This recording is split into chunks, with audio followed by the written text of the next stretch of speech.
This is the Money Hour with your host, Tina Mitchell, on Alternative Talk, AM 1150. Now, back to the show with local mortgage and finance expert, Tina Mitchell. Welcome back to the Money Hour with your host and mortgage expert, Tina Mitchell, right here on 1150 AM KKNW, the Saturday, March 21st show. I've built a network of elite industry professionals each week sharing their knowledge and expertise to my listeners. If you're hearing my show at a different time or day, you're listening to a rebroadcast, but you can always call into the show at 1-855-400-1150. Again, that's 1-855-400-1150 or online at themoneyhour.com. You can listen to any of the podcasts, listen to any of the shows that you've missed. And if you don't catch the entire show today, definitely go back to the website to listen to the podcast because I've got a great lineup. And first in studio today is Debra Trappen, owner of d11consulting. Are you attending a network event?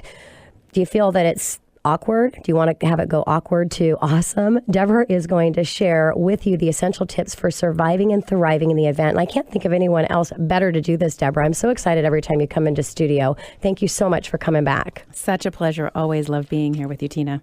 And a little bit about Debra's bio. Debra Trappen is Chief of Sass, Moxie and Experience of d11consulting. She founded the firm to help grow-minded women in business and companies who want to serve them shine online by firing up their personal brand, their personal business brands, along with their attitudes.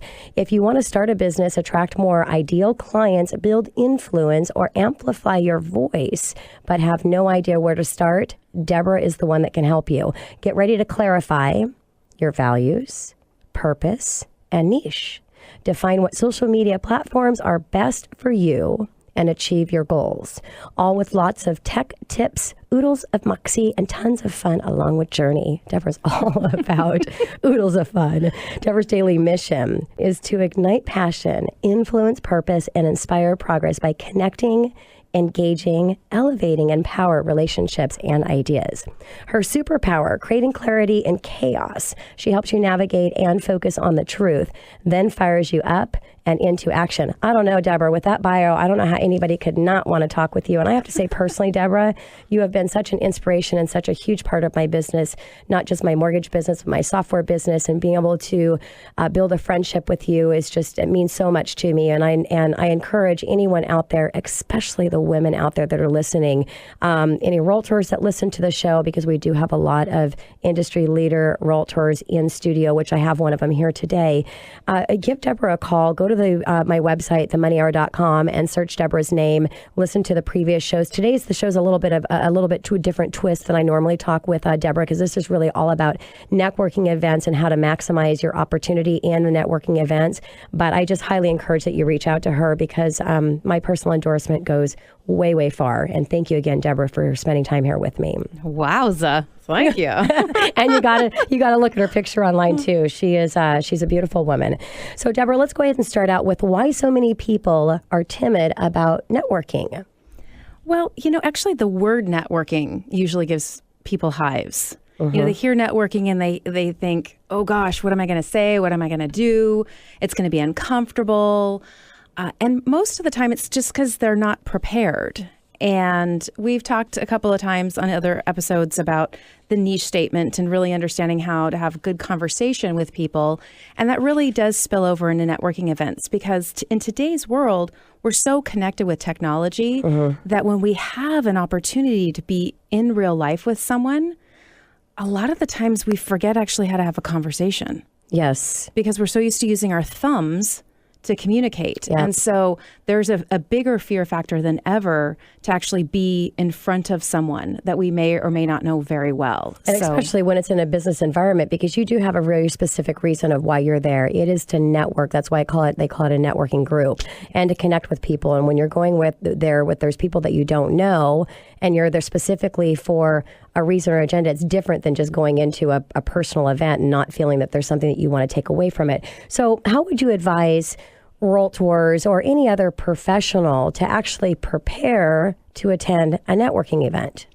Sure. Well, the first thing is to define your objective. Okay. Right? Most of the time, you want to find out who's going to be there, right? So take a look and say, who are the 3 people? And keep it at 3. Don't try and say, here are the 20 people I want to meet or the 12. 3 people. Who are they? And really create that list. Look at the RSVPs. Okay. Most events now, especially networking events, have either a Google event, a Facebook event. They're on, some sort of Eventbrite or Evite. And so you have an idea of who's going to be there. So on the flip side, it's also very important for you to actually RSVP so that other people who are attending know you'll be there. Okay. So that they can do a little bit of, research on you too. And know they're going to see They may you. want to be networking and connect with you as well. Correct. And you might be the reason they decide to say yes to the event. So make sure that you're RSVPing and then check that list. And then again, create that focus list of 3 people that you want to build a deeper relationship with for sure. And what a great advice, Debra. And I've never really thought about that. It makes total sense because when you're connecting with people and you want to learn about what's important to them, and that's how we can do business together, really narrowing it down to a few people instead of just wanting to go in there and meet everybody. Great tip. What about social media? The social media queen that you are, how do you utilize that in preparing for a networking event? Well, a lot of networking events now use other aspects of technology, not just, putting a Facebook event up. They create a hashtag. So that's the pound symbol or the tic-tac-toe symbol and then a word that describes either the name of the organization or whatever they're calling the event. So I always look for that on the website or on the event page, find out, do they have a hashtag? And then I do a little bit of research. Okay. Again, because there might be people who didn't RSVP, but they might be sharing about the event. They might just not actually take that extra step to register. And so I want to be on their radar. I also want to see tricks and tips that maybe the event planners are sharing about that event. Better places to park. Will there be a coat check? Is there, do you get a discount if you like their Facebook page before you show up at the event? There's all sorts of little tidbits that they leave. It also allows you to introduce yourself to somebody who might be there that you haven't met yet, but is on your target list. And that helps those who are a little uncomfortable about meeting new people. It creates a little bit of a comfort zone for you because you've already had that first introduction. Hi, this is who I am. I look forward to seeing you at the event. I'd love to, grab a coffee with you. And so you've already kind of had that first introduction. So that allows for, it's almost like you're walking into a warm friendship right off the bat. There's also some cool technology that you can put on your phone. My favorite app for this is called Refresh. Okay. You just go to refresh.io and it allows you, it's an Apple, of course, an Apple first app. All of you droids out there, just go to that same site. They have a sign up list for when it goes to the Android platform. But the beauty of this is you can easily create a dossier on these people you want to meet. So if I want to meet Tina Mitchell at a party, I'm going to say, I'm going to this event with Tina Mitchell. And then what it does is 30 minutes before I get there, it sends me an email with a dossier. It says, did you have a recent anniversary? Did your football team win this weekend? Wow. It just gives some little tidbits of information. And, this is where the power of social media is, and most people avoid it. People are telling you what they're eating, what they're drinking, what they've done, if their kids won, if their kids lost. And these are great conversations. If they're putting it on social media, they want someone to read it. Yes. And I should do that in preparing for you guys in studio because I actually was in Tyler Freed's show on his radio show. And he had, as soon as I came into studio, he had said, "Oh, Tina, you just got back from Hawaii." And I was like, how in the heck did he know that? Now, I know him and I felt comfortable with the fact that he had said that. And so, just preparing, and I should know exactly what of you guys are interested in preparing for studio. That would be kind of fun. Certainly. And I always learn stuff from you, Debra. Well, and to kind of avoid that stalker fact, you could always engage on a couple of their posts on Facebook because that brings you to top of mind for them as well. So when you do say, "Hey, I saw you went to Hawaii. How was that?" You're likely going to trigger the fact that I may have made a comment about the gorgeous sunset or, "Wow, what a bummer! It's raining and you're at the pool." Yes. Wah wah. I've engaged with you, and so it's not going to feel so strange when I see you in person. Makes total sense.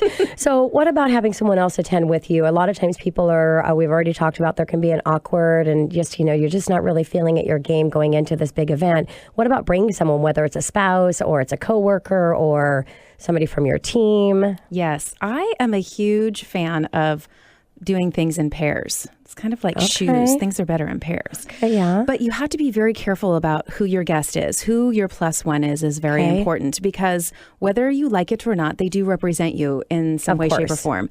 And so choose them wisely. Make sure that they know who your 3 people are.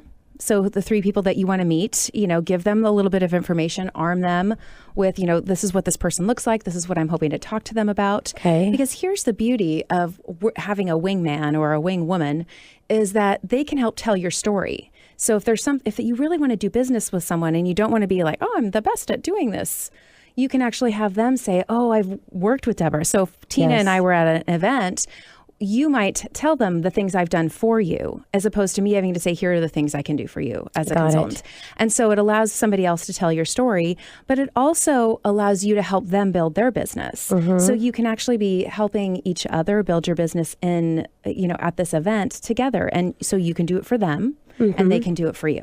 So would you suggest that a power partner, meaning a realtor and their lender, or a team, meaning you and your, for me, using me for an example, myself and my loan coordinator, which is directly part of my team, or better to bring my partner realtor or my partner on my social media, what would be the better solution? Well, that goes back to what your objective is. Okay. So if you're going along with your realtor friend because she maybe wants to find a couple new clients, then that would be a great combination for the 2 of you. Makes sense. Right. If you're going to find more realtors, it's probably not a great idea to bring your realtor. So you get my point. Yes, of course. Makes total sense. So what about some tips, Debra? We talked about tips you shared before getting to the event. What about during the event? Well, the key is to be memorable. Okay. So, of course, sharing something that you might have seen on their Facebook page or their Twitter stream is great. But also make sure that you don't just have a plain old boring business card. There's so many great affordable options for business cards. Moo.com is one of my favorite. You can have different photos of the different neighborhoods that you focus on. Just make it a little different. I use the mini moos, and every time I hand them out, people are like, oh, what is this? It's really interesting because it's a different shape. It's a different size. Also, we ask a question every time we meet somebody for the first time, and that is, what do you do?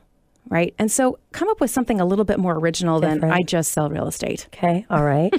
And we did a show on formulating your niche statement. So go listen to that. It's a great way to answer, what do you do for a living?